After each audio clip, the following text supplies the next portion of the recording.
पंडितों को अब मिला योगी का साथ, उनके सम्मान में योगी ने उठाया बड़ा कदम, हुई एफआईआर, अखिलेश का खेल खराब। यूजीसी के बाद अखिलेश लपकना चाहते थे माहौल, लेकिन योगी ने पलट दिया खेल, खुद फोन कर जो कहा पंडित खुश हो गए। यूजीसी पर जो हंगामा खड़ा था वो अब किसी से छिपा नहीं है। अखिलेश यादव ने इस मामले में लेकिन अब बड़ा सियासी खेल करने की कोशिश की। जहां राजनीतिक पंडितों का मानना था कि शतरंज की चाल अखिलेश यादव ने चल दी, मगर अब पंडितों का खुलकर योगी ने साथ दे दिया है, जिसके बाद पूरा माहौल ही पलट गया है। अखिलेश के न सिर्फ नहले पर योगी ने दहला मारा, बल्कि सबको हिलाकर भी रख दिया, जिसकी गूंज लखनऊ से अयोध्या तक सुनाई दे रही है। क्योंकि जिस घूसखोर पंडित को लेकर हंगामा हो रहा था, साधु संत नाराज दिख रहे थे, इस बीच योगी ने न सिर्फ ब्राह्मणों के सम्मान की कद्र करते हुए बड़ा फैसला लिया, बल्कि खुद ही फोन कर अधिकारियों को सख्त एक्शन लेने को कहा, जिसके बाद योगी के फैसले की चर्चा हो रही है। बता दें कि पूरा मामला फिल्म इंडस्ट्री से जुड़ा है, जहां फिल्म घूसखोर पंडित को लेकर जब सड़कों से लेकर साधु संतों तक नाराजगी जताई,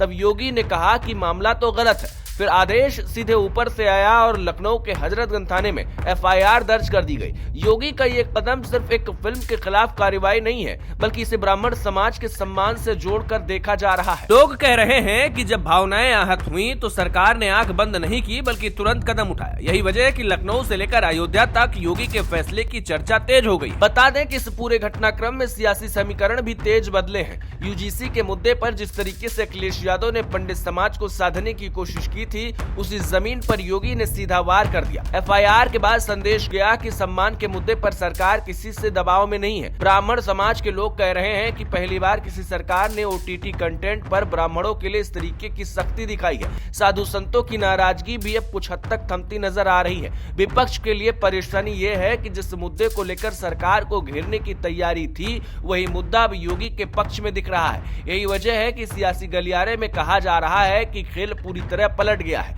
योगी के फैसले का असर सिर्फ राजनीति तक सीमित नहीं है। आम लोगों के बीच भी ये चर्चा है कि योगी आदित्यनाथ असल में ब्राह्मणों की इज्जत करते हैं, ब्राह्मणों की कद्र करते हैं, उनकी फिक्र करते हैं। नहीं तो फिर क्या जरूरत थी फिल्म के डायरेक्टर और दूसरे जुड़े लोगों पर एक्शन लेने का। योगी सरकार की सख्ती के बाद आपको बता दें कि ओटीटी प्लेटफॉर्म की भूमिका पर भी सवाल उठ रहे हैं और कहा जा रहा है कि बिना जांच के कंटेंट क्यों डाला जा रहा। पुलिस की एफआईआर ने साफ कर दिया कि कानून व्यवस्था और सामाजिक सौहार्द से कोई समझौता नहीं होगा। यही लाइन योगी सरकार की पहचान बनती जा रही है और इसी वजह से समर्थकों में उत्साह दिख रहा है। अब बड़ा सवाल यही है कि आगे क्या होगा। क्या फिल्म के मेकर्स पूरी तरह पीछे हटेंगे या कानूनी लड़ाई लंबी चलेगी। लेकिन फिलहाल सियासी तस्वीर साफ है। योगी ने एक बार फिर ये दिखाया है कि चुनावी फायदे से ज्यादा उनके लिए सामाजिक संतुलन अहम है। ब्राह्मण समाज खुलकर सरकार के इस कदम की तारीफ कर रहा है और विपक्ष को सफाई देने में दिक्कत हो रही है। जिस घूसखोर पंडित को लेकर हंगामा हुआ था, उसी ने यूपी की राजनीति में नया मोड़ ला दिया है।